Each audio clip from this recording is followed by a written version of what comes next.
Hello out there in internet land. This is episode 11 of the Stop the Damn Match Wrestling Podcast. I'm your host, Phil Lamington. Sitting to my left is a man who... he's still waiting for his McLaren hat. JB, how are you? Yeah, I'm good. I'm waiting for the International Postal Service to do their job, but I'm good. I'm a patient man, apparently. So hurry up and get it the fuck here. And sitting to my right, he's a man who thinks that Tony Mark is a fucking mark as well. Tony Khan is a fucking mark, I mean. Dr. Seamus, how are you? Not too bad. I fucked that up. I don't care. Yeah, it was close enough. Yeah, close enough's good enough. Dr. Mark, Tony Mark, Nick Mark, Vince Mark. Vince Mark. Right, so, a few days ago, because this is not directly after we watched the pay-per-view, we watched AEW Double or Nothing from Las Vegas, Nevada. I thought it was quite a good show. There was a couple of matches that, honestly, I think they could have sort of ditched to keep the runtime down. But what do you guys think of the show? It was long, but there was no, like, real in-between of them. It was sort of just, like, match after match. Like, there was no... like, you know how WWE does the stupid shit with their, like, blatant fucking advertising at, like, WrestleMania where, like, some superstars are, like, that aren't on the card are backstage and they run into a fucking legend and all of a sudden it's a fucking spot for fucking Slim Jims or some shit. There's none of that with AEW. Like, at least AEW goes from match to match to match, but fuck me, it was a long pay-per-view. Yeah, I definitely agree with the length. That was long, especially for AEW standards. It's definitely... but unlike some other WWE programming, not looking at you, Raw, it's a lot easier to watch. There was a lot of entertainment value in that too. But we'll get to that. Microphone adjustment. Damn it, I moved his microphone up because Seamus is talking away here and he's, like, bent over because of the microphone. I'm trying to bring it up and the stand is just going, no, I was comfy in that position. Now you have to adapt to the microphone. There we go, adapted. There we go. Right, so the first match on the card was MJF versus Wardlow. Goldberg. Now, again, like in previous ones we've done, we're not going to go through the blow-by-blow on what happened in each match. Pardon me. You know, if you haven't seen the match and you haven't seen the pay-per-view, go see the pay-per-view. But so we're just going to highlight some stuff and give you our thoughts. Do you want me to do the blow-by-blow of the match? What, 10 power bombs? Wardlow came out doing his best Goldberg impression. Fucking, it was blatant too. They didn't even try to hide anything. He even had the handcuffs on, surrounded by cops. Like, that was his Goldberg as a guy. I don't know. He didn't try and punch a limo. At least window. He didn't headbutt a locker because there was no locker to headbutt. He was just like in this fucking back room with a window. It was just like, have you been back there all night? Just keeping you locked in this fucking padded room. No food, your match. just locked up. Is that his gimmick? Is he supposed to be like a Goldberg? What the fuck? No, he was working for MJF. Right. And he had him under contract. And if Wardlow won that match, he would no longer you get released from MJF. Yeah. So yeah, pretty much Wardlow comes out doing his best Goldberg impression, powerbombs the fuck out of MJF, and then pins him. And that was the match. Well, I noticed that MJF had super heat, and off the weekend he's had, you can understand the crowd sitting there going, no, fuck you, MJF. Because he no-showed a signing, and people were wondering if he was actually going to show up for the show. Wardlow is actually very over with the crowd, though. And then 10 fucking power bombs. But yeah. you could tell by about the 5th or the 6th one that MJF just, if he could no-sell it, he would. Like, he was getting powerbombed, and he's laying there, but he's got his head up just watching him, waiting for the next one. So you're like, That was a squash match that came straight from Directive. Obviously, he's got genuine heat because the creators would have been just like, fucking squash him and make it look good. Well, I think I think MJF. I think they were supposed to have a more creative match or a more, a better match. MJF just starfished. Yeah, MJF just fucking clammed him. Yep. So overall, I thought it was actually a pretty lazy match, but I think it was lazy on purpose. I think it was a purposely fucking blatantly no-selling lazy match. And so Wardlow pinned MJF and won the match, won his freedom. Now Wardlow is all elite, even though he already was all elite, but now it's proper, like, Facebook official that he is all elite. We even had to have a fucking promo for him at the top of the stage saying he's all elite. Yep. That was fucking okay. Good on him. Good on him, though. He deserves a push. Yeah. Yeah, he's got a great look. He kind of reminds me of Madcap Moss, but without the stupid gimmick. Yeah, he looks like Madcap Moss, but he acts like Goldberg. No overalls detached. So he's just Ryback. He's fucking literally right. He's Ryback with hair. He's Ryback with a brain. Yeah. Oh, fucking Ryback. Sorry, I'm completely underselling him. I'm sure he's going to be a good wrestler in his own right. I at least see more potential in him than I ever did with Ryback. So. Yeah. So how many stars out of 5 would you give it, John? I mean, as a match, it's fucking obviously 1 out of 5, but for the reasons behind it, once you understand the reasons behind it, you can sort of live with it. So, as a match, it's 1 out of 5, but once you understand, you can live with the background of the match. Seamus? I give it a 2.5, just because, as Johnny said, the reasons behind it. Match-wise, it was, I wouldn't even call it a match. It was literally just a squash. Yeah. But it's, it was an end to the feud of Wardlow and MJF, which was actually a pretty good lead up to it. And Wardlow, as you said, is super over at the moment, which is awesome to see. And MJF doing MJF things, being one of the best heels in all of wrestling right now. Yeah. I'd actually go as far as saying I think he is the best heel in pro wrestling at this moment. Yeah, I agree. He is, yeah. He definitely is. He's got a lot of...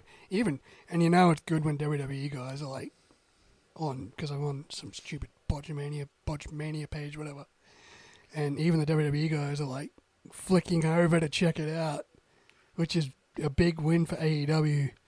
You know, even if this does come out to be a work, and it probably will be, but at least for the moment, it's very much like Punk in 2011 with his pipe bomb. You know, he's like, is it a work? Is it not a work? I'm sure he's disgruntled with the company. And then Punk wound up leaving the company eventually anyway. But, it's got enough interest to where fans of the rival promotion are just sticking their head around the curtain to have a peek to see what's going on. So don't work yourself into a shoot, brother.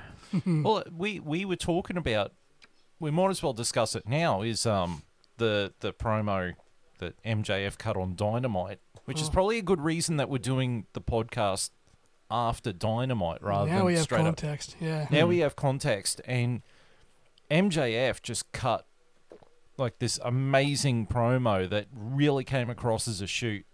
Yeah, it was. And I think it's 50-50. I think it's 50% work, 50% shoot.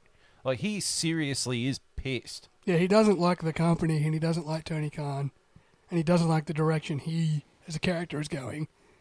And it's very much the same way Punk's was. Yeah. Because he didn't like Vince. He didn't like how his character was going. He didn't like the direction the company was going either. So it's very much reminiscent of that. And for the amount of attention it's now got, it's now the Pipe Bomb 2.0. And I think he's highlighted something about AEW without directly saying it, which is that AEW really, to me, is starting to become like WCW in the 90s. You know, they're bringing in all this ex-WWE talent, and the people who, besides the elite, like the Young Bucks and Hangman and Kenny, everyone else is sort of getting pushed down so that it's either the elite or the ex-WWE guys. And I mean, highlights of that, like Ruby Soho. I mean, we'll get to her match a bit later, but I've never seen anything in her as a wrestler. I've never seen anything in her. And it just feels like they're just bringing in WWE guys because they don't know how to get their own talent over. And it's coming across as WCW 2.0. Yeah. And that's how everyone used to see TNA. Yeah. But at least TNA had their own sort of identity with the six-sided ring, and they still had guys like AJ Styles and that they were still getting pushed, and they weren't bringing every ex-WWE guy over. Yeah. I mean, I'm going to agree to disagree with you there, That's though. fine. With AEW, you do have quite a few original talent. You got Jurassic Express, which you have Jungle Boy and Luchasaurus. Sure, you do have Christian, but he's there as more of a managerial role, which is the way it should be. Yeah. Yeah. You've got, of course, the Elite. They're their own original talent as well. You've got... I mean, you've got Britt Baker. Who's managed to get herself way over as a heel. You know, pretty much pulling a Becky Lynch. You know, broke her nose in the ring, pissing out blood, dripping down her face, and she finished the match like that. And she got way over thanks to that. There are a lot of talent there. But yes, there's a lot of ex-WWE talent, which they've given more freedom in AEW. And they're a different character. They're not bringing the old same shtick across. Yeah. Which is good as well. Yes, they are bringing a lot across, but it is good seeing them give them another opportunity. Yeah. It gives them a different avenue to work with. Although, I do chuckle. I mean, I looked at the Double or Nothing, like, match poster. And it's very WCW, like, it's like got Punk's in the middle. You got Keith Lee, you got the Hardys. And it's like, man, if you wanted the epitome of WCW 2.0, you're like looking at the match poster, it's pretty... And Jim Ross is on commentary, but you know, I think that is their problem. Like, there's so much potential for their own talent to become superstars, but it's like their own talent either don't know how to push themselves or aren't being used properly. Because all these WWE guys can come in and they already know what it takes to be a superstar because they were big stars in WWE, so they already bring that brand name with them. Like, people already know who they are when they walk through the curtain. And I think a lot of the young AEW talent is still getting to that point. But I hope they don't make the WCW mistake of just pushing ex-WWE guys. I really want to see what AEW can bring their own talent up to compete with the likes of the WWE talent as well. Well, I think, and there's two particular guys that I'm going to highlight this comment about, which is the Young Bucks. I can't stand the Young Bucks. Like, in the ring, their talent is incredible. They really are this generation's Jeff Hardy and Matt Hardy. Yeah. But the stupid gimmicky shit they put in there, which works well in the independents and probably work really well in New Japan. I didn't watch New Japan, so I can't sort of comment too much on it. But when you put it on a national scale, like what AEW is, sure, it still appeals to the guys who knew them from the indies and whatever. But to a guy like me, I sit there and watch them do their stupid poses and super kick party and all this stuff, and I just sit there and go, it's just indie gimmicky shit that it doesn't float with me. Like, it makes me just sit there and go, I'm watching wrestling. And it's then guys like MJF who make it real and don't treat it like we're fucking play wrestling like the Young Bucks. Oh, pardon me. And then MJF comes along and he brings it down to a real, like, guttural level. That's what I wanted AEW to be. Like, when fucking Dean Ambrose went back over there and became John Moxley again. Yeah. You know, it's like, oh, good. You go, like, I don't want to watch 2 episodes of WWE Week. And we'll get to the match, that hardcore match they had. You know, that's WWE doesn't even touch that shit anymore. Yeah. And that's completely fucking different. That's completely different territory. That's sort of what I wanted AEW to be. What are you talking about? They got the 24/7 title. No, man. I wanted AEW to be, and not directly like the Attitude Era was, but if they're out there to be an alternative, then they've got to be more alternative than they are. They can't, you know. I know what you mean. Like when WWE does a, what do they call it? Because they got a fucking pay-per-view after. Extreme Rules. Extreme Rules match. It is Yeah. so fucking watered down. Yeah, Extreme Rules. Oh, you're putting through a table. Well done. Yeah, there's one table. There's one table and a dude jumped off a ladder. You get a fucking death match in AEW and you get them going through fucking barbed wire. We'll get to that. Yeah. But, I mean, like, it just, the AEW has a chance to be its own fucking thing. Like, AEW has a chance to be PG-13. they have a chance to be, in air quotes, real. Yeah. Because they even have win-loss records. Yeah. They legitimately, they could take the fucking PG fucking shit out of it. Or the kids shit. They could push that to the side and fucking, they could be the Attitude Era, what it used to be, what wrestling used to be. Like what, dare I say it, adults want to fucking watch. Those fans that used to be wrestling fans but aren't wrestling fans anymore because they transitioned to MMA because they like violence and WWE doesn't provide violence anymore.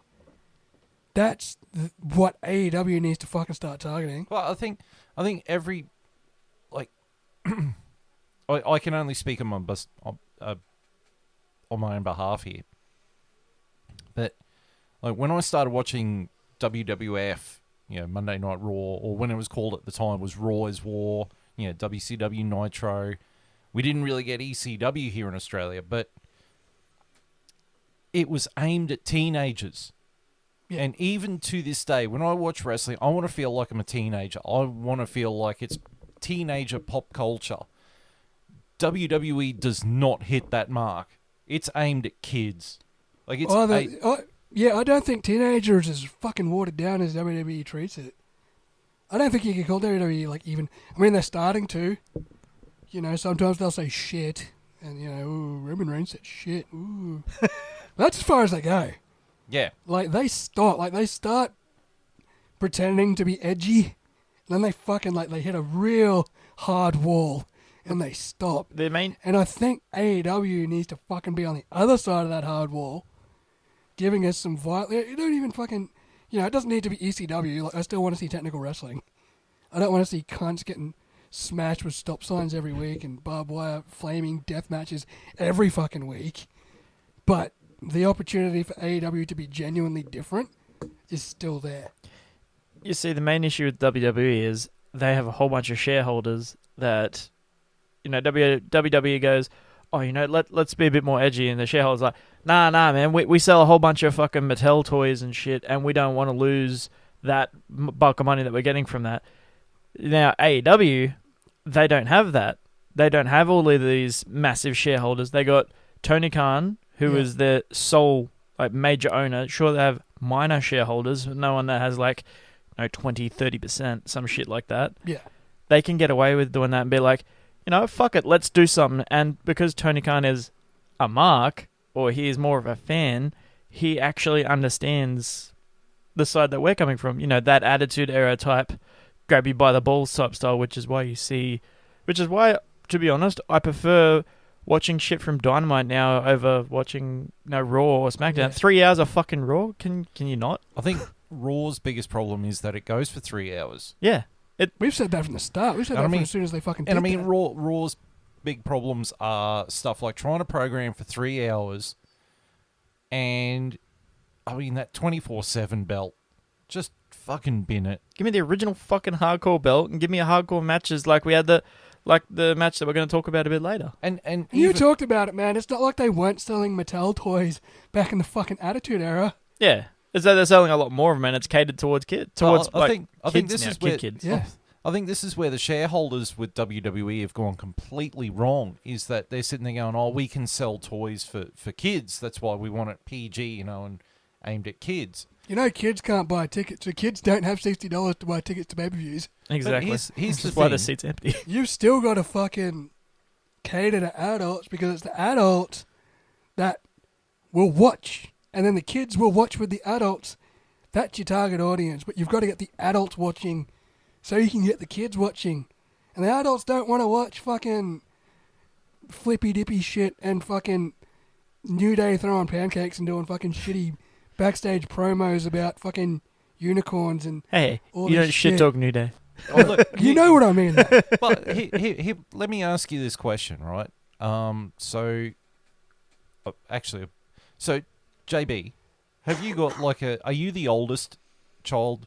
Yes. Right. Okay. Shay, you? Yes. Right. Okay. So I'm the youngest in mine, and so I can relate with the point I'm trying to make. Is that when you're younger, when you're 11, 12, whatever, you really want to be 17. You really want to be, when you really want to be the older demographic.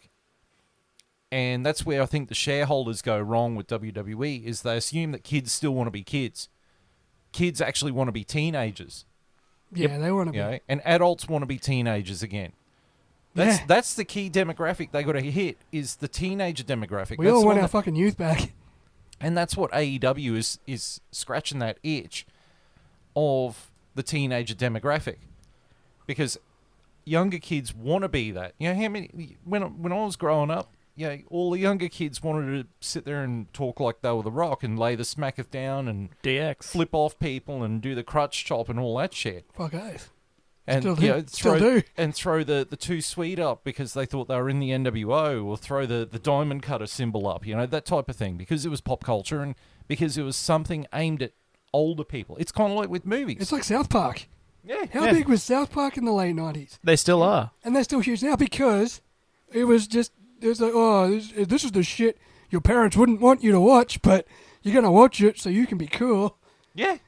South Park and like Attitude Era Wrestling seem to go hand in hand. Yeah, I mean, when I was a real little kid, like if I had a sickie from school, Mum would go and hire out a VHS tape. And because she thought I was a bit of a science geek, she would go and hire out fucking RoboCop. Okay. Here's an 8-year-old kid watching an R18 rated movie where the hero gets blasted to bits in the first half an hour. Yeah, but it's sciencey. Yeah, it's Spoilers. sciencey. Fuck, you just spoiled the whole movie. What the fuck?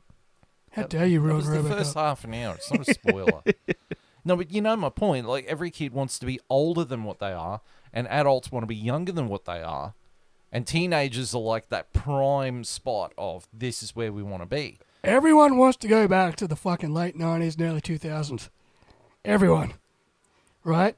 Ruthless aggression. Fucking current WWE does not make me feel like I'm back in 2000. No. AEW sort of does.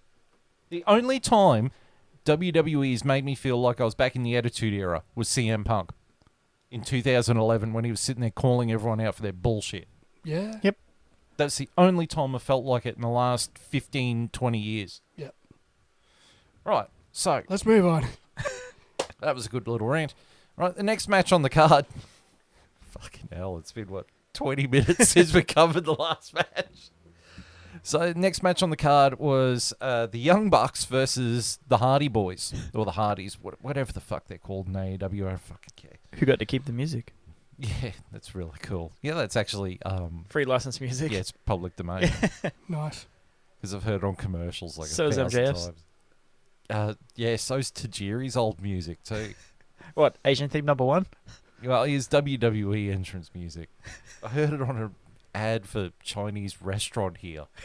I was like, that's Tajiri's entrance music. What the fuck?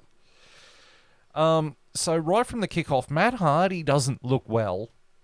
No, he looks sick. Yeah, he looked He like... looks like he's got boogers coming out his nose. He genuinely, that was a close-up.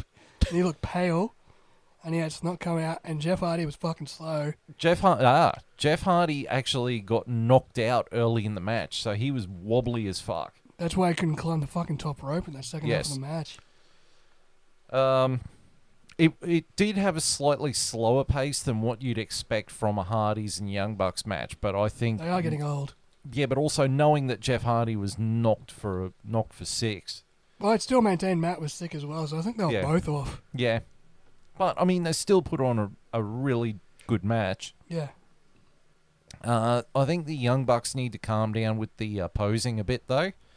But they're burning time because they're Yeah. waiting for the Hardys to get in the spot. Yeah. But there was lots of big spots from both teams. You know, it did show flashes of what they're capable of. Man, if the Hardys were 10 years younger, the match would go off. But the one thing that absolutely shit me to tears in this match was the Ring of Honor commentator. Oh my yeah. God. He was the Will Buxton of wrestling commentators. Why was he there? Well, Tony Khan owns Ring of Honor. So you just bring him in for a random match. Yeah. Yeah, it's to kind of... I think the Hardys are going to work some matches in Ring of Honor. Yeah. Fair That's enough. what that was about. I mean, they've held the But- titles before. But fuck me, that guy was absolutely dreadful. Like, he just stated the goddamn obvious. And JR was just no-selling it. That's the only entertainment factor in the commentary, was JR no-selling this absolute plank of wood. Do you think JR's happy? I think he Absolutely. is. You could tell. Do you think he's happy? I think he is. Yeah. Yeah. Okay. You could tell that he was pretty happy tonight because he was fucking on fire. I Yeah, he think was. I think he's unhappy about things that go on in the company that he keeps trying to address. Like, And I don't mean on fire by Kane. yeah, that too. But I mean, like, That's always a win. the indie sort of spot junkie type stuff. He's been on record saying, I fucking hate that shit. Where they all just stand there in a group and wait for someone to jump off the top rope. Yeah. And it's so fucking set up. Yeah. Like when that, I don't know what match it was, we're talking about it, when that fucking big guy was going to jump over Oh, the rope. yeah, we'll get to that. Yeah. We'll get to that. But, so Jeff Hardy hit the swanton towards the end, got the pinfall, and got the win. Yeah. Seamus, your thoughts on the match? I'm always a sucker for the Hardys and the Bucks. I love them both. Very, very, very talented in the ring. Hardys, their reputation precedes them. Was a lot slower than what I'd liked, but as we know, it's because Jeff was knocked out. And apparently may have been slightly injured from a match that he had previously. So, seeing the Hardys at their full wrestling potential versus the Young Bucks at the full potential, I'd like to see that again. But I'll give it a 3.5. It was still a pretty solid match. JB? I was going to give it a 2.5, but knowing that the Hardy boys, both of them, gut checked their way through the entire match, and it was still relatively good. Like, it wasn't like, we've seen better matches from the Hardys, but we've seen worse matches from the Hardys too.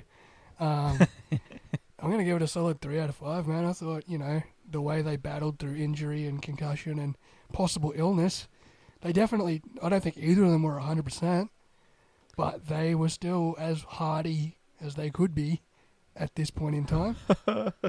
See, for me, knowing that how much they had to gut check through it, like if they weren't injured and they pulled that off, it would have been a 2.5 out of 5 for me.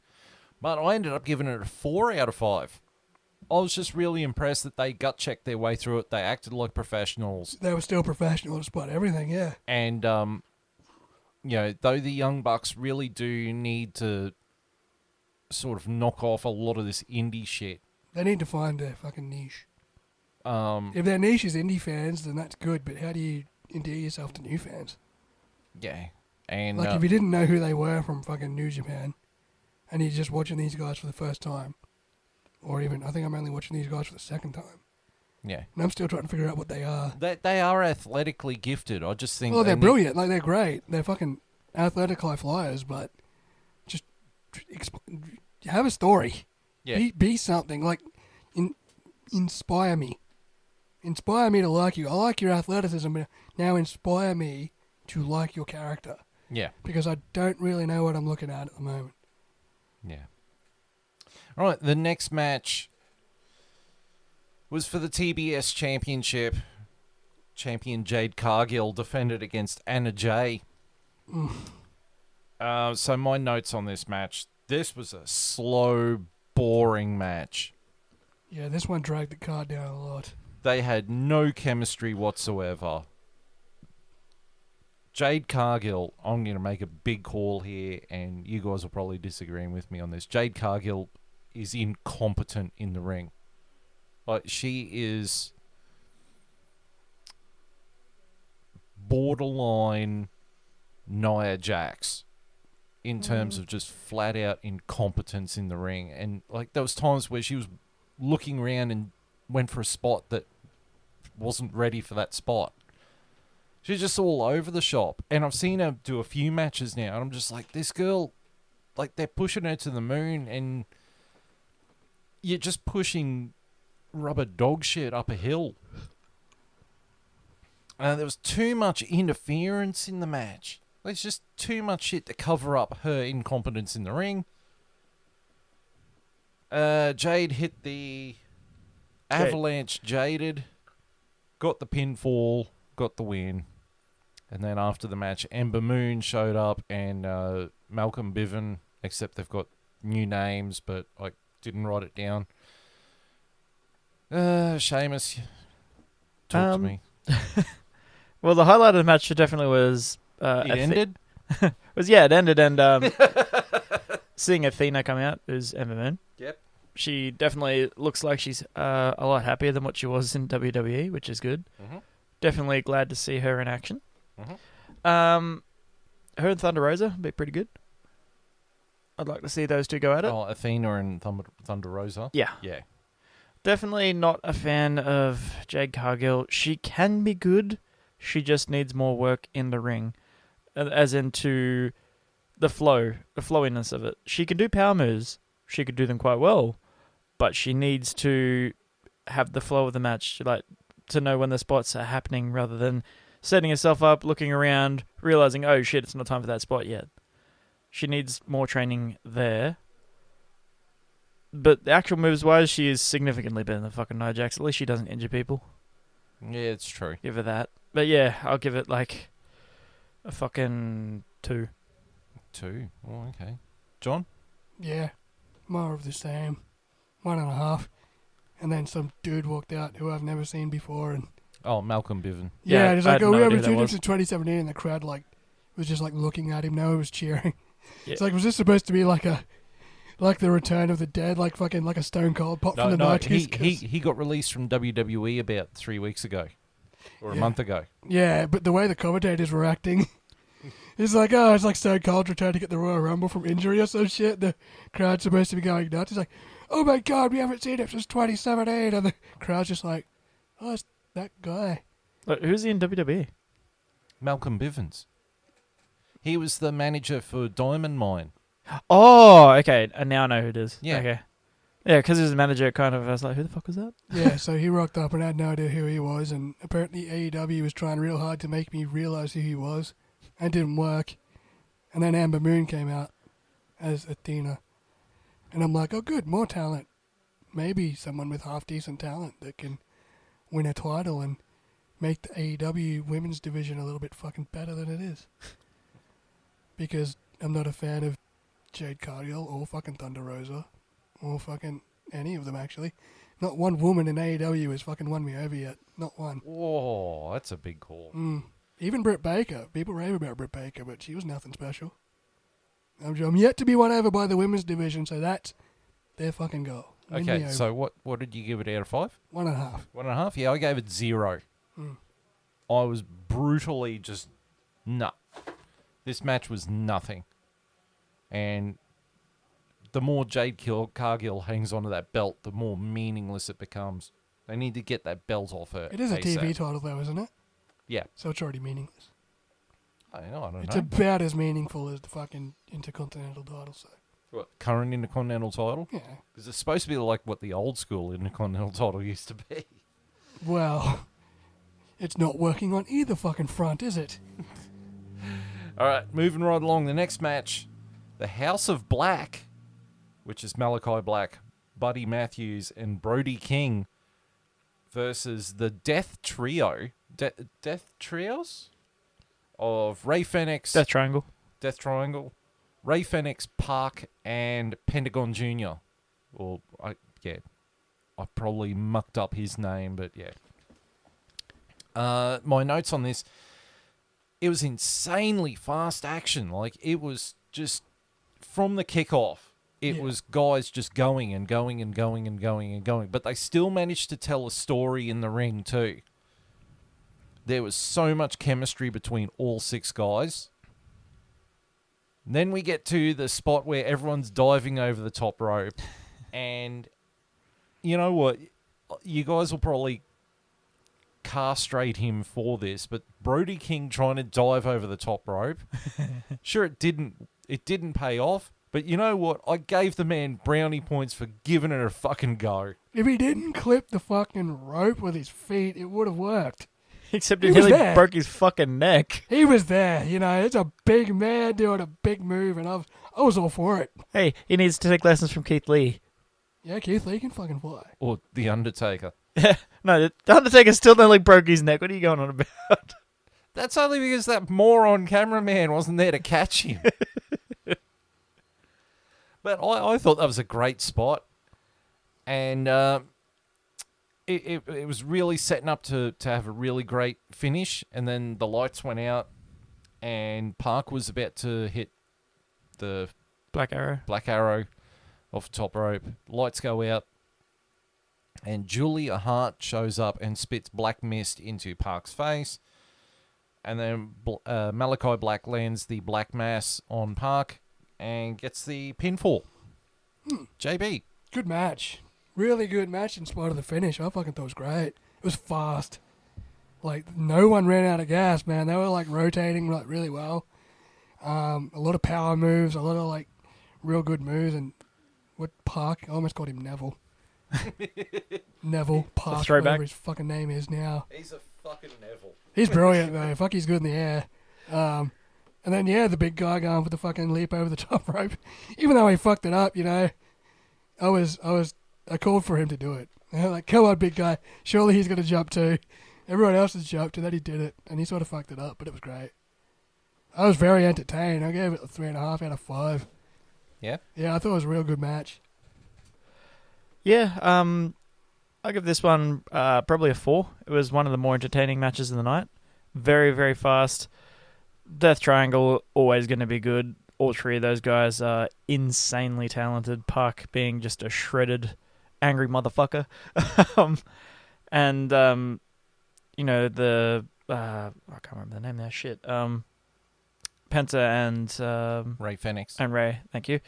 Those guys, as we've seen against the Young Bucks in that cage match, are just absolutely ridiculous when it comes to doing moves. Some of the best luchadors, if not the best luchadors, wrestling today. Yeah, the spot with the big man going off the top rope, nearly breaking his neck. As Phil said, I'll give him brownie points for trying, but he just needed that little bit more height. But it was a very entertaining match, and it still told a story, even with the interference finish. I'll give him a pass on that because it was still at least telling a good story with it, with a female now in the stable. And stables always work. Just ask NWO. One of the highlights of me from this match was watching Buddy Matthews and Park wrestle. Yes. Like, those two are so underrated, particularly Buddy Matthews. Mm-hmm. Like, he is so underrated. WWE didn't know what they had on their hands with him. Yeah, he's a good... You tell he was a good wrestler. It's almost like he was handicapped in WWE because he wasn't American. Of course. But he Yeah. got Alexa Bliss, so fuck. Yeah, and now he's with Rhea Ripley. Yeah, well... Am I the only person who sees the irony of Buddy Matthews being in House of Black while his girlfriend Rhea Ripley is in Judgment Day, and they both use purple lighting? No, Am I'm I- just am I jealous the- that he got to fuck both of them. He got Alexa Bliss, and then he got Rhea Ripley. I mean, I'd prefer Alexa Bliss any day. I think he downtraded, but, you know, nothing wrong with Rhea Ripley. And maybe he just likes getting dominated by Rhea Ripley. I bet hers is bigger than his. I Oh, almost 100%. bet. Rhea Ripley's a nice girl. Yeah, with a big Fuck off. She's from Adelaide. Fucking leave her alone. You can't say that she wouldn't tie you down to a bed and have her way with you. She would dominate you, and you'd call her mummy. And you'd love every second of it. You would too. Yes, I would. Hang on, you were saying she was a lesbian a few months ago. She looked like a lesbian.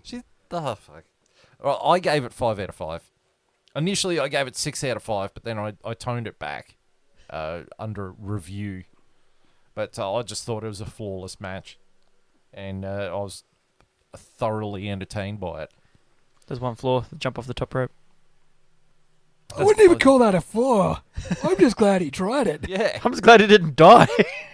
See? Both wins. The only bad side of the match was the finish. But, I mean, I could sort of understand the finish. Yeah. I've seen worse. Right, speaking of worse, the next match is the men's finals for the Owen Hart tournament between Samoa Joe, who is the Ring of Honor television champion, and Adam Cole, Bebe. So these two guys, they do have really solid in-ring chemistry, and they're really good in-ring mechanics. And the match felt a little bit slow. Felt a lot slow. But the thing is, I think what hurt it was where it was on the card. Yep. Like straight after that match, and then watching these two guys, like even the crowd tuned out. Like the crowd wasn't in it because they just Burnt out. I tuned out. Yeah, and yeah, it just felt like it was just rather generic. It was just a match. Yeah. There's nothing special about it. And Cole hit the lowering the boom and got the pinfall. I gave it 2 out of 5. I think it just, maybe if it was somewhere else on the card, it would have had a bit more life to it. But it just felt slow and plodding compared to what had come before. Shay? Yeah, I give it 2.5. The exact same reasons as you. I think they were a bit time constrained with this match too. It looked like they couldn't get a lot of spots in that they wanted to. It's Adam Cole and Samoa Joe. Both of those guys we know can wrestle very, very well. Samoa Joe and Adam are incredibly good on the mic as well. It's just a shame to see him have a very average match at best. But yeah, after the incredible match it was before, everyone was pretty burnt out. And yeah, as Phil said, I think they suffered a lot from that. Yeah, it was generic is the word. It was a wrestling match. You know, you wouldn't think there was anything on the line the way they wrestled. You know, it could have main evented fucking Dynamite and you would have been fine with it, you know. It was bland, it was generic, it was... And then it ended, and then Adam Cole was the Owen Hart Foundation champion, and to celebrate, the crowd went mild. So I gave it 2 out of 5. And then after that was the finals of the women's Owen Hart Foundation tournament final between Dr. Britt Baker, DMD, and Ruby Soho. Again, this was a slow fucking match. Like, it really felt fucking slow. I think I was still recovering from the tag match. Ruby Soho, I got advice for you, sweetheart. Go practice doing the sharpshooter. I think 4 people had a crack at doing the sharpshooter on that night, and only one of them got it right. How do you fuck up the sharpshooter? It's not that technical of a fucking move, is it? It just felt really slow and generic. And Britt Baker won by reversing a roll-up. Why? I gave it 2 out of 5. I was just like, I just wanted to get it over and done with. Like I said, I've never seen anything in Ruby Soho. Like, yeah, she's got tattoos and she comes out to a song by fucking whoever the fuck it was. I can't remember what it was. What was the name of the band? Rancid. Rancid. How did That's you forget? Because I don't listen to punk. I listen to metal. You're one of them. Oh, shut up. One of them. But, like, Ruby Soho, I've never seen anything, even when she was in WWE, and never saw anything in her wrestling style or her character. And Britt Baker, like you said, like, she is fairly generic in the ring as well. Like, I mean, Yeah. she really is this company's Becky Lynch. And Becky Lynch can very much be very vanilla in the ring.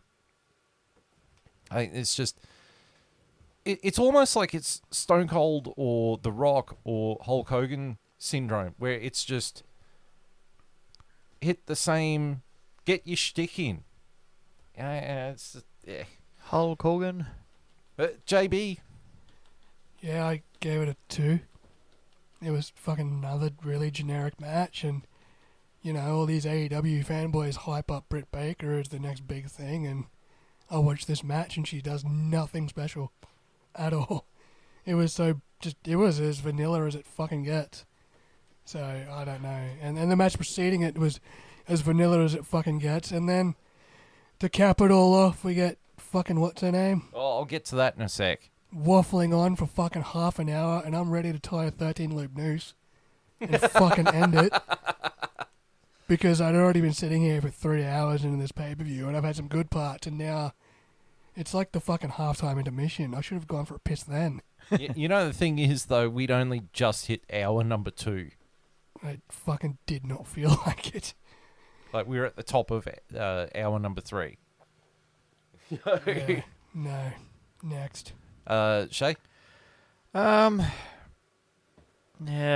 Again, Shay's hearing our opinions and just going, I fucking hate all your opinions. You are so fucking wrong. Well, you're sitting over there. You have to prove me wrong. not so much. Like, I agree with you. It's such a shame because I know they can wrestle, but they dropped the ball this time around. I don't know if it was their call or if it was a call because they were running low on time, but they had 4 fucking hours, so maybe not. Or if they time constraints. It was a 4.5 hour pay-per-view, man. Yeah, or if it was just they didn't want to do any higher spots, but you know, it's one of the biggest pay-per-views. You kind of expect them to throw a lot of shit at you. Yeah, I'll give it probably a 2 as well, which is a shame because Britt is very, very good. Look, and not just Britt, but all these guys will get a chance to inspire me at some point. I want to see what they can do. I want to see why everyone's like up Britt Baker's ass besides the fact that she's a hot dentist. Britt is She's good. married to Adam Cole. She's married to the vanilla midget. Britt is good, but again, with Ruby, I don't particularly like her either. Which is, the theme song is okay, yeah, but I think that's really all she's got going. She doesn't really have a very good finisher at all. It's like just a kick to the jaw. It's like a glorified super kick. At least Britt has lockjaw, which is pretty unique, actually. It's like a mandible claw crossface. But yeah, that's pretty much my opinion. That is, it was a very meh match for a tournament which actually had a lot of kind of prestige behind it leading up to this. And then the blow-off matches, matches to cap them off were very meh. Yeah. There was something Wrestling with Regrets review pointed out about this match is that Britt Baker went to put the lockjaw on Ruby Soho, and how she sell trying to defend the lockjaw by sitting there with her mouth wide open, like doing this thing. It's like, you know she's going to put her fingers in your mouth and put it into a fucking mandible claw. Shut your fucking mouth. Like, You talk too much. Get her to work for you, opening your mouth for her to stick your fingers in. Where it's just fun. Yeah. But yeah, and then straight after this we had Martha Hart come out and present the trophies, and people sit there and say Dana Warrior waffles on. But fuck me, Martha, shut the fuck up. Blah, blah, blah, blah, blah. Actually, right. Rant number 2. Here we go. Here we go. The thing that saddens me about this entire Owen Hart tournament thing is that this just screams like AEW and Martha Hart cashing in on Owen Hart's memory, knowing full well that they can do it because Martha wouldn't allow WWE to honour Owen Hart at all. And Owen Hart was one of my favourite wrestlers. And for me, this just felt like it was pissing all over him. It was an absolute farce. The way to honour Owen Hart is just have 2 completely generic fucking matches. Meanwhile, Owen Hart, the wrestler, is one of the greatest technical fucking wrestlers ever. He was one of those guys, and I see a lot of his wrestling style in guys like Daniel Bryan. Yeah. where he could wrestle a high-flying match. He could wrestle a technical match. He could do anything. Jack of all trades. The only thing he couldn't do was give Stone Cold Steve Austin a fucking pile driver. Although he did try. He tried. And Austin told him not to do that fucking move, too. And he ended up doing it and broke his fucking neck, so... But Owen was one of the biggest personalities in wrestling. And this just felt like it was just pissing all over him, his memory... And it was just Martha Hart sitting there going, look, see, we can do something, WWE. You can't. Fuck you. What a bland fucking listless fucking... And I'll go as far as saying I think those two matches should have been on Dynamite. You could have fucking done that on Dynamite and saved me an hour of my fucking time. That would have been a great way to finish an episode of Dynamite. And then you would have cut it down to fucking a 3-hour pay-per-view and we wouldn't be having the... Felt like you got your leg kicked out of your leg. This match felt like I had my leg kicked out Damn of my it, leg. Brett. You're so selfish. That's why I turned on you, and that's why I kicked your leg out of your leg. That's a great promo, Owen. Right, so moving along after that rant, because fuck me. But, final thought. Bret Hart's right, Martha. Let him go in the Hall of Fame. Right, moving along. 6-man tag match, or 6-person tag match. Right. Ethan Page, Scorpio Sky, and MMA fighter Paige Van Zandt, even though Paige Van Zandt really is the Anna Kournikova of MMA. Yeah. You know, she's a model plus part-time MMA fighter. Yeah, she's not that good of an MMA fighter. Versus Frankie Kazarian, Sammy Guevara, and Tay Conti. I think fundamentally what's wrong with this match is that no one knows who's the bigger heel. Like, going in, everyone got booed. It's like, who's the heel and who's the face? Because I can't fucking tell. Hey, one person didn't. And yeah, the only person who got cheered in the entire fucking match was Frankie Kazarian. It was a lot faster than the previous two matches. Thank God. Paige Van Zandt was cracking out a whole bunch of old WWF Attitude Era moves. Good for her. I will admit, like, watching her wrestle was both better and worse than watching Ronda Rousey wrestle. Ronda Rousey seems to forget that it's wrestling, not MMA or judo. You don't have to hurt everyone. But Paige seems to forget to put a bit more of the MMA background into her style. At one point, Sammy Guevara super kicked his fiancée Tay Conti. And at the end, Scorpio Sky hits the TKO. Paige, and Scorpio Sky win via pinfall. JB, what do you think? Paige is pretty hard. Why did they have the UFC belts? They stole them. Right. Yeah, they took them from them to piss them off. The pro wrestlers stole MMA belts from the MMA gym. For whatever reason, because MMA fighters wouldn't snap their fucking necks. Yeah, that was the most intriguing part of that match was, why do they have the MMA belts and Paige Van Zandt is hot? Other than that, there's another fucking generic-ass match that reached no great heights. And then it was over. 2.5, only because of Paige Van Zandt. I'll give it a 3. It was a very average match. Seeing Sammy and Tay just make out in the middle of a match is just like, why? You didn't have to do that there. I know they're doing it because they're trying to be heels, and everybody hates seeing it happen. But still, Sammy can wrestle really, really well. Let him fly. That's what he's good at. Yeah. Give the man his wings. See, that was the thing for me Put him with in a this ladder match. The thing for me this match is that I've seen Tay Conti wrestle like in WWE and AEW. Again, she ain't that great. Like, she's great looking, but she's good looking, but she's far from good in the ring. And just the only person in the match I really gave 2 shit nuggets about was Frankie Kazarian. And Scorpio. And Scorpio. But all the other assorted shit could just jog on. I was waiting for Junior Dos Santos to be out there because I know he was there. And I'm like, are we just going to have like an MMA stable, semi-retired MMA fighters They already do. that are fucking like just crossing over to AEW for some apparent reason? American Top Team. That's the literal- stable. Well, that's literally Yeah, what the gym's called too. Yeah, they just named that the stable. Okay. But I gave it a 3 out of 5. It was certainly a step up from the previous 2 matches. So, Only barely. And only because of Paige Van Zandt. right now, this match on paper, I don't think should have been on the card. But oddly enough, it turned out a lot better than a lot of matches on here. Darby Allin versus Kyle O'Reilly. So Darby, man, that guy can take some stiff shots. Like, he really gets battered and beaten up. And that weird fucking dive he did. Oh, Jesus. I thought he nearly died. Hey, that was scary shit. Yeah, it looked like a botch, but apparently it was like legit. Yeah.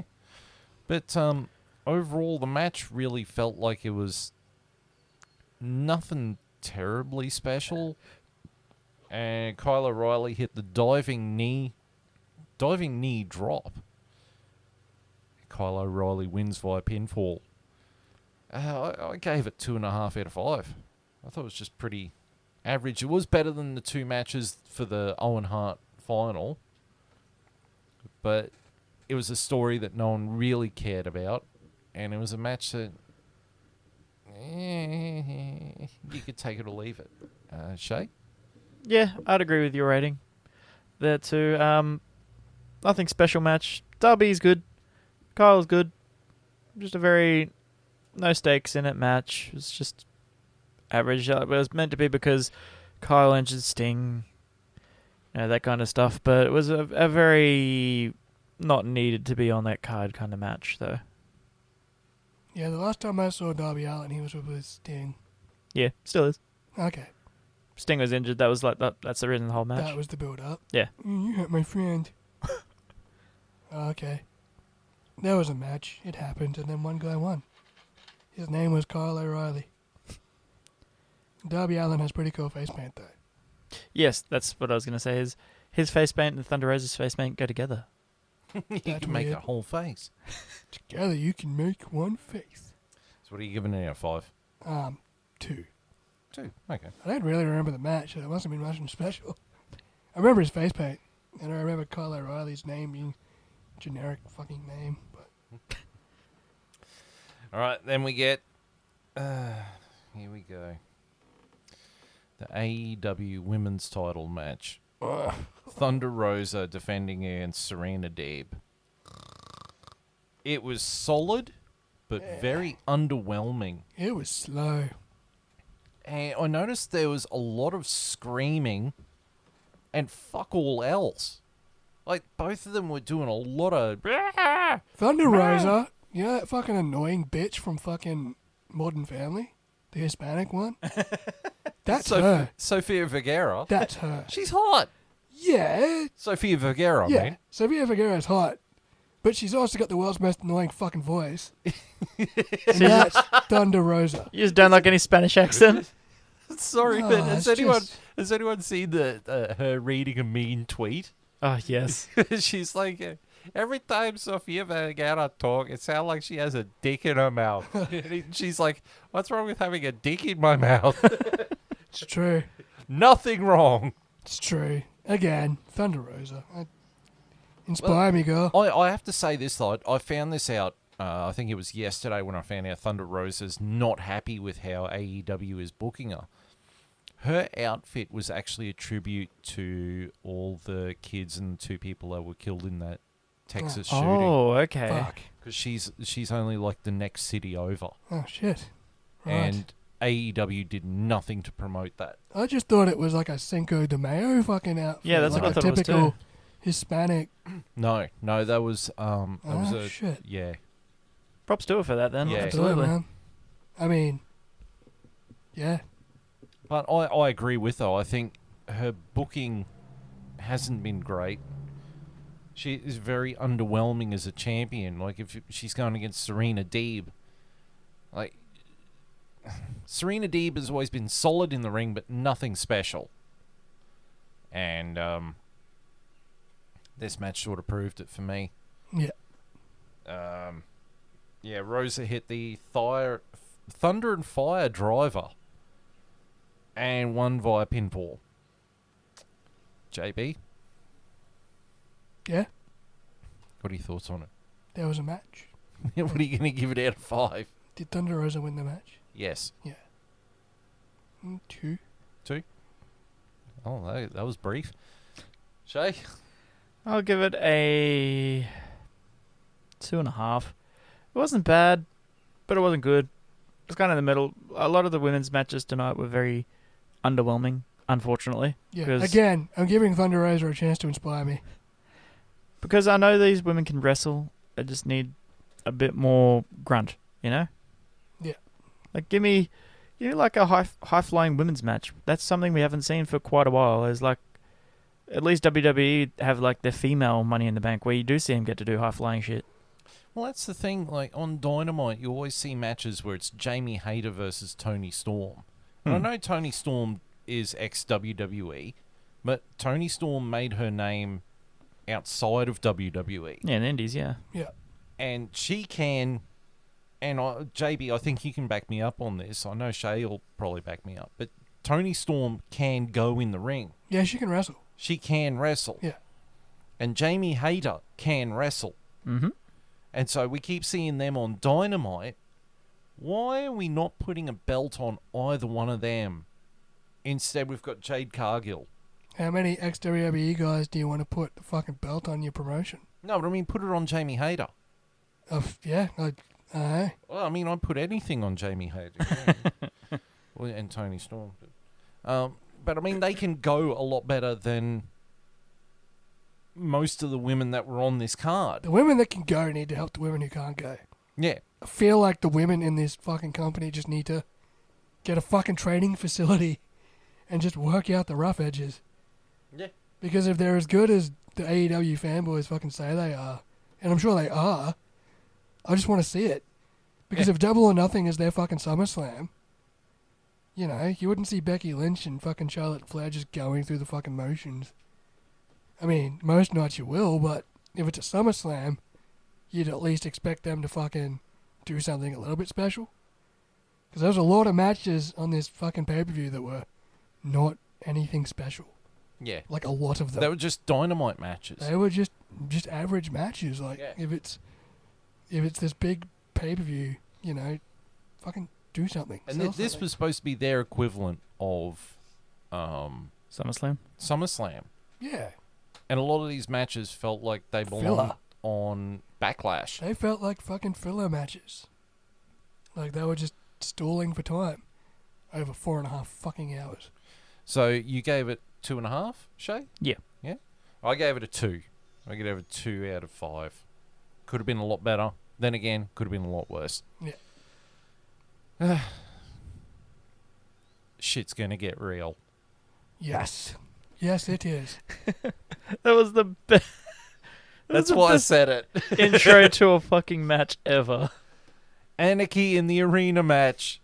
The Jericho Appreciation Society, which was Chris Jericho, I can't read my own writing. Daniel Garcia, Jake Hager, Menard, and Parker versus the Blackpool Combat Club, which was Brian Danielson. So I used to call him Daniel fucking Bryan. Daniel Bryan. It was Daniel Bryan under his AEW name. Brian Danielson, John Moxley, Santana Ortiz, and Eddie Kingston, that fucking lunatic. I mean, Mox was hitting someone with a fucking fork. Yeah. As a nice little tribute to Abdullah the Butcher. Yup.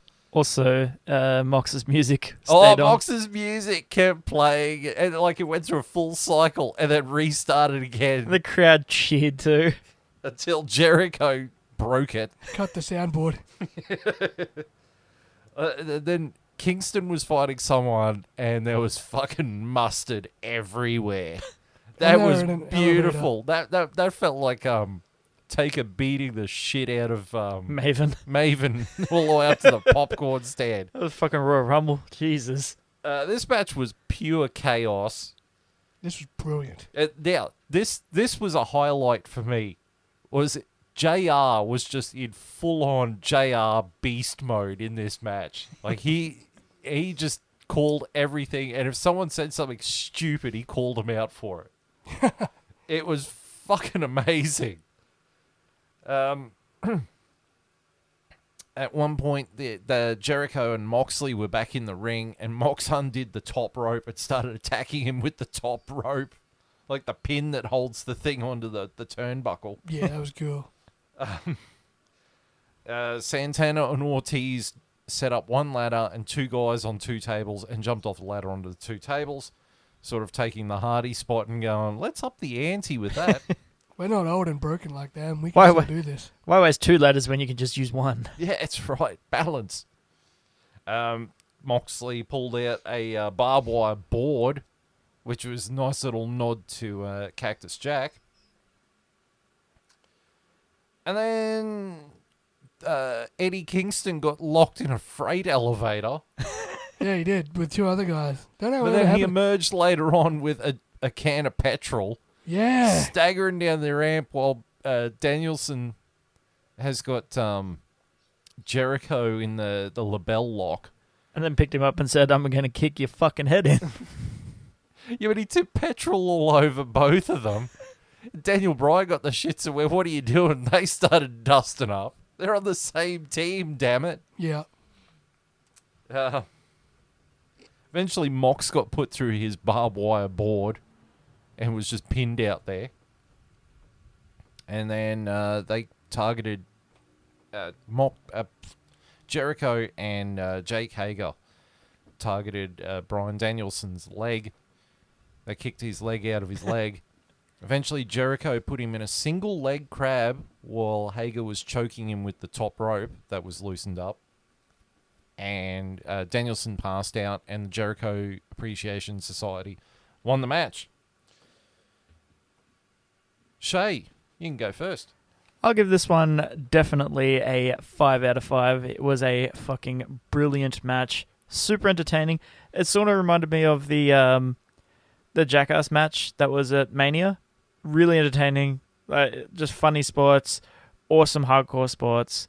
This is what a match like that should be all the time. It should just be crazy spot after crazy spot, because that's what it's there for. It's not meant to be a technical masterpiece, even though fucking Daniel Bryan is there. It's just meant to be, I'm going to kick the shit out of people, I'm going to make them bleed. And that's pretty much what happened. Yeah. 5 out of 5, match of the night. 100%. Fucking awesome. Everything that fucking WWE can't fucking do anymore. Everything that WWE refuses to fucking touch. Everything that wrestling fans fucking want. WWE is like, yeah, that. Like, the match wasn't even in the fucking ring until, like, the end.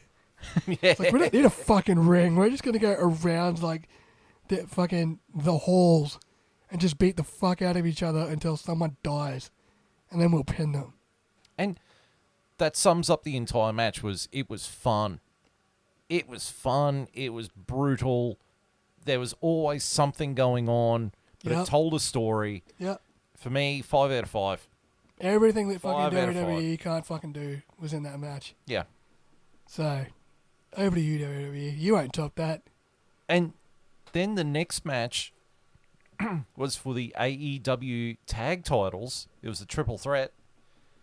The Jurassic Express, which is Jungle Boy and Luchasaurus, defending against Powerhouse Hobbs and Ricky Starks, and defending against Keith Lee and Swerve. This had awesome tag team action all the way through. Yeah. Just everything flowed. Keith Lee and Swerve, for me, stole the show in this match. Like, those two worked really well and pulled off some just wacky shit. And Keith Lee, WWE does not know or does not realize what they let go when they let go of Keith Lee and Swerve. Like, those two are just beasts in the ring. There was plenty of drama and tension in the match. And the match ended when Jungle Boy hit the... I've got to make sure I get the name of the finisher right. The Jurassic Express? Yeah, I'm pretty sure that's what it's the called. finisher. On Swerve, Jungle Boy wins and retains via pinfall. Easy for me. It was another 5 out of 5. They kept the momentum up from the previous match, and it was more fun. It was more entertaining. More of entertainment. It wasn't more entertaining the previous match. It maintained the same level of entertainment in a slightly different format. But I love this match just as much as the previous match. JB? Yeah, same. I like Jungle Boy. Good fast-paced match. I gave it a 4, though. I didn't think it was as good as the first one, but you're right. It kept the momentum going. And Keith Lee, man, they fucking knew that they were letting go, one of the best talents. And now he's going to make them pay for it over in the WWE. It's good to see him in the tag team circle. Good match. I'd agree with you, Phil. I'm giving that another 5 out of 5. This match was very, very good, but as you said, not in a hardcore format, just keeping it in the ring. Swerve and Keith Lee, absolutely stars of that match. I seen fucking Swerve do a moonsault off Keith Lee's chest to the outside of the ring. That was fucking cool. That was ridiculous, and that was a nod back to, I'm pretty sure it was Seth Rollins doing it off a fan in the indie circuits. Did the exact same thing. But good God, did that look good. And Keith Lee also doing a fucking plancha off the top, off the side of the ring to the outside. Absolutely incredible. Yeah, it just showed that these guys really do have a lot of talent. And that Vince McMahon and Nick Khan are fuckheads. Right. Then we get to the main event. After 4 long fucking hours, we get to the main event. The AEW World Title. Champion Hangman Adam Page defending against CM Punk. His first world title match in many a year. Chick Magnet Punk. But very split crowd. 50-50, because both guys going in were supposed to be baby faces. Yeah. It was a slightly slow match. It did tell a very interesting story, particularly with Hangman Adam Page towards the end, debating whether he should use the title belt when the referee was down or not. It was very Star Wars. You could feel the conflict in him. Whether he wanted to retain at any cost or if he was going to do it honorably, and he threw the belt down and lost honorably. Oh, spoiler.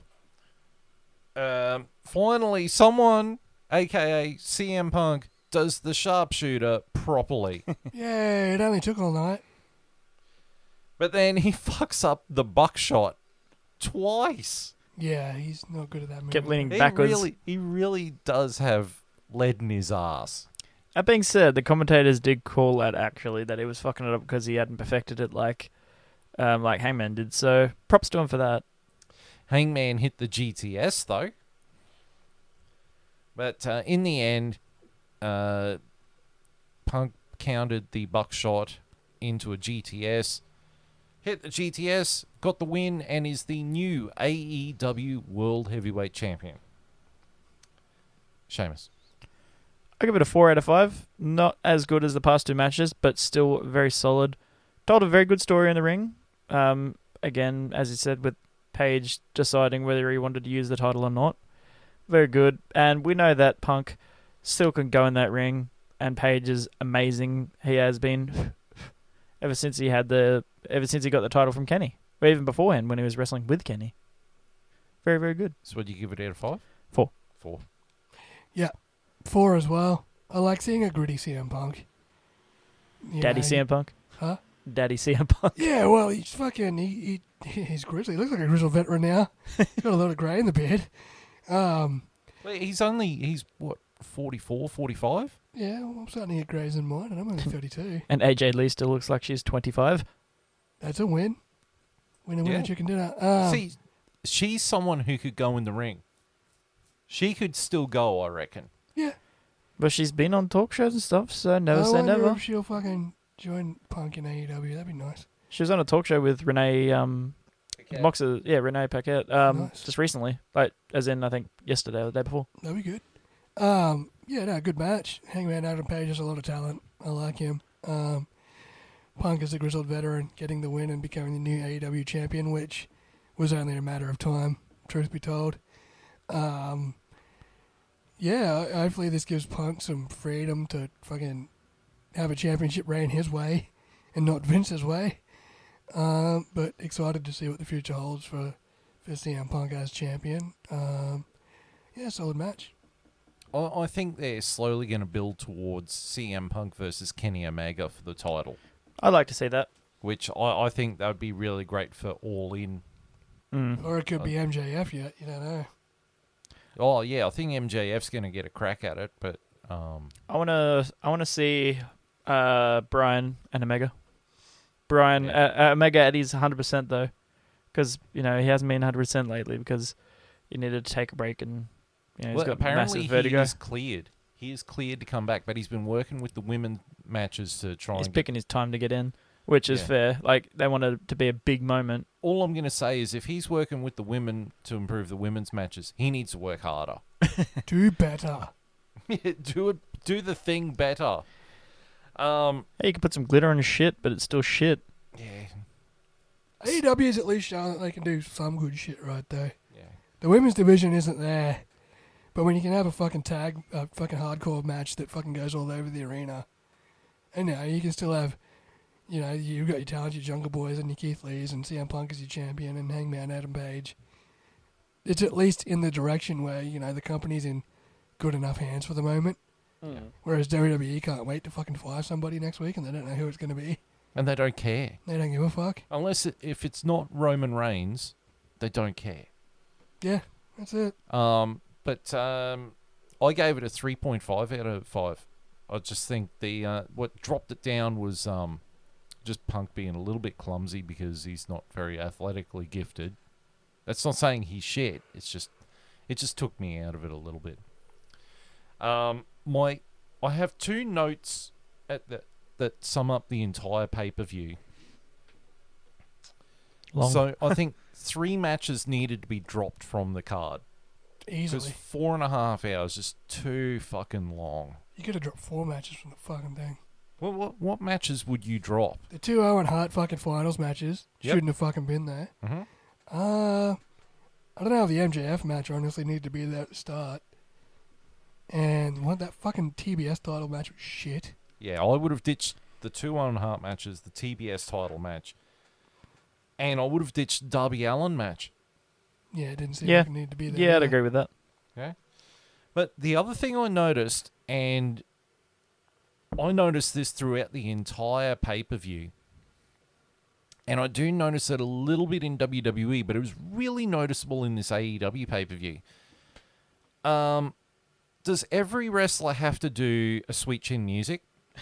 Does every wrestler have to hit 300 super kicks? Well, and I'm not just talking about the Young Bucks. I was gonna say it's a Bucks kind of thing as well. But I mean, it wasn't just the Young Bucks. I mean, fucking oh shit, where is it? Oh, crumbs. I mean, it happened in the Samoa Joe match. It happened in the Britt Baker match. Yeah. It happened in the 6-person tag match a lot. It happened in the Darby Allin match. There was a few super kicks in there. It happened in the women's title match. Super kicks like the new fucking... It's like... It's your new DDT. Yeah. It's the new DDT. Like, everyone's just using it. Just do a suplex.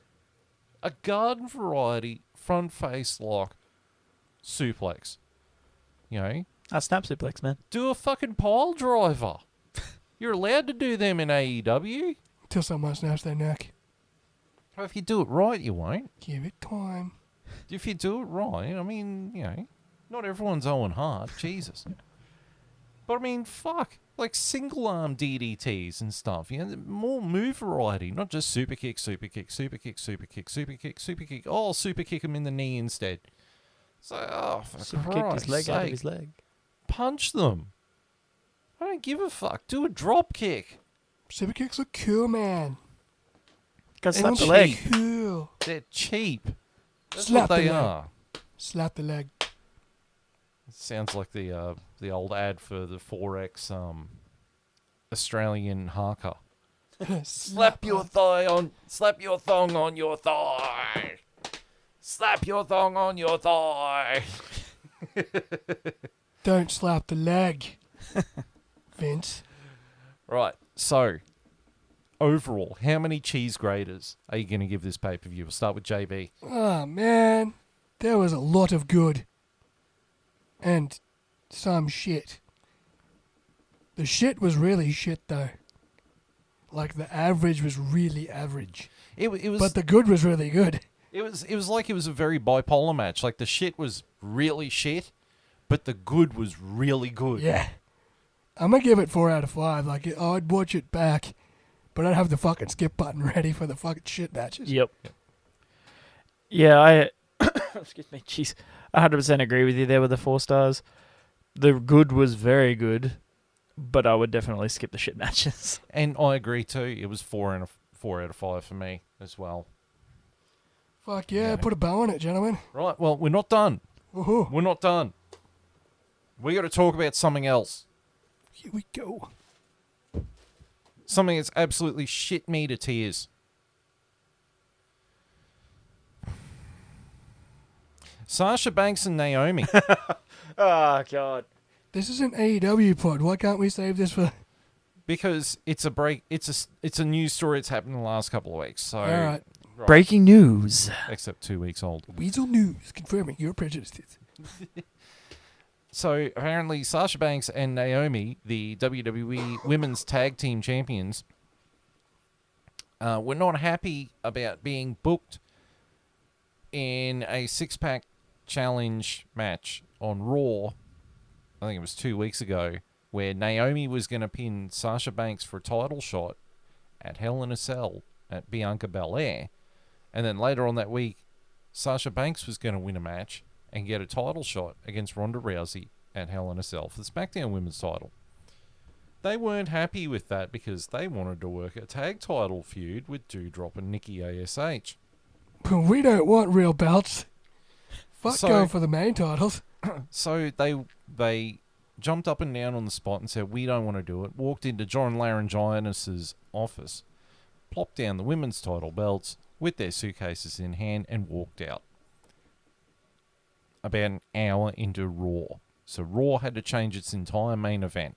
And Vince McMahon must have issued some kind of directive to publicly slag them off over and over and over and over again. And it's going to have massive repercussions now. They will fucking maybe lose their jobs. Oh, 100%. That's grounds for Well- losing their jobs if they no-show. Sasha Banks' contract is up in 2 months anyway. That's the end of her. And Naomi's going to be protected because she's married to one of the Usos.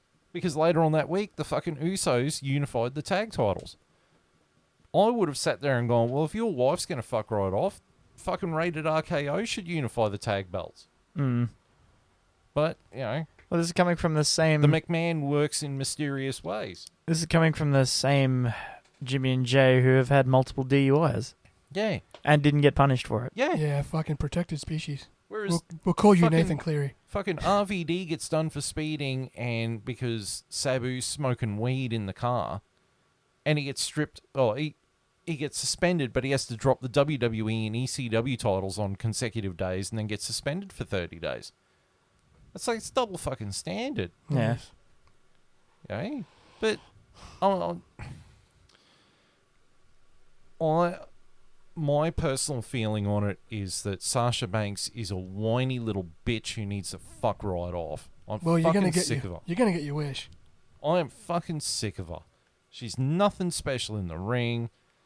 And this, if I don't get my own way, I'll chuck a tantrum bullshit. She can fucking take it to AEW for all I care. She can fuck right off. And you know what, Naomi? Fuck you too. You went along with it. You sat there and went, my husband's in the fucking Usos. I got protection. You could fuck right off. That's probably... I'd rather have Nia Jax back. That's it. Hey, let's not say things you can't take back now. Yeah, true. Gentlemen, I have legitimate breaking news. What's that? CM Punk announced he is injured and needs surgery. Oh, what the fuck? Tony Khan made an announcement that a battle royal would take place at the beginning of next week's episode of AEW Dynamite. The winner would then face Jon Moxley in the main event The winner of that will go to Forbidden Door to crown a new AEW interim champion, while CM Punk remains your AEW world champion. Wow. Nice. So, we're Well- going to lose Punk for a little bit, but well- then we're going to have a title unification bout, like MMA style. Well, here's the thing going back to the Sasha Banks thing, is that it's now rumoured in WWE that because there's fuck all women's tag teams in the WWE roster, that it looks like the WWE women's tag team titles are going to be deactivated. That's an egg on your face fucking moment for them. So this is a TLDR of what Johnny just said. Apparently, CM Punk, crying, announces that he is injured and needs surgery. And that he said a few things are broken. So he's broken a few bones from the sounds of it. He said that he'll keep going until his wheels fall off. He doesn't It's his want... ankle. Probably? Because he was limping. Yeah, you're right. He's limping on his ankle, and he botched the buckshot. So I reckon he's broken his ankle trying to do the buckshot. He doesn't want to hold this place up, and names people that can be champion like Bryan and Moxley. Told Tony that he can relinquish the title, but Tony told him this is just a bump in the road. So it's cool that Tony's like, saying get healed up and come back. I like the idea of an interim champion. I like that. It's one thing we got from MMA Yeah. that I really like. It means your champion can stay champion until they're ready to defend it. And then you can build up to a ladder match at WrestleMania where Unless- it's for title. Unless you're Conor McGregor, in which case you'd never defend your fucking belts and have to be stripped of them. And by the way, at Forbidden Door, Punk was scheduled to face Tanahashi. Oh, shit. Yeah, the ace. That's a fucking big match. Fuck. So whoever wins this battle royal is going to have their hands full. Shit. Keen for that. We'll have to do a potty on that one. Oh, no, Absolutely. Forbidden Door. Yeah. Forbidden Door. Yeah? Why right. not? I'm sort of half on board the AEW wagon at the moment. Well, I mean, we've got... I'm sick of doing podcast after podcast shitting on WWE. well, Like every fucking podcast I've been on is, remember when WWE used to be good? Yeah, but that's everyone saying that. At least AEW has potential and they have things to win me over. You're going to hate this, JB. Hell in a Cell is on Monday. Excellent. Yeah. And There's no world title match. And there's no Grand Prix to get in the way of... Fuck. No, Fuck. that's next week. Mm. Yeah, we're busy with these podcasts, man. How do you think I feel? Yes, yeah, we go. But, yeah, the whole Sasha Banks Naomi thing has just shit me to tears. And I feel nothing but sadness for CM Punk. Like, that's a dream match. And he's had to hand it over because he's got to have surgery. And he's got broken bones, man. That's a gut punch. But, we're going to get something bigger out of it. And, hopefully whoever wins the title goes against Tanahashi and we get a really knockdown, drag-out match. Give me Daniel Bryan, please. We Oh, will give see. me that match. What if it's MJF? I don't think they'll do it. Not for the strap, not that early. But good God, Daniel Bryan and Tanahashi? A returning Kenny Omega? I think it'll be Omega. Yes, please. Oh, man. It's going to be good. Yes. Right. So thank you for tuning in for our AEW Double or Nothing nearly a week after the fucking pay-per-view is on. We hope you enjoyed it. Click the like, the subscribe, give us your firstborn child, sacrifice someone to Satan, whatever you want to do. JB, you want to say goodbye to everyone? Yeah, I'm going for a beer. Yeah? Cheers. Shay?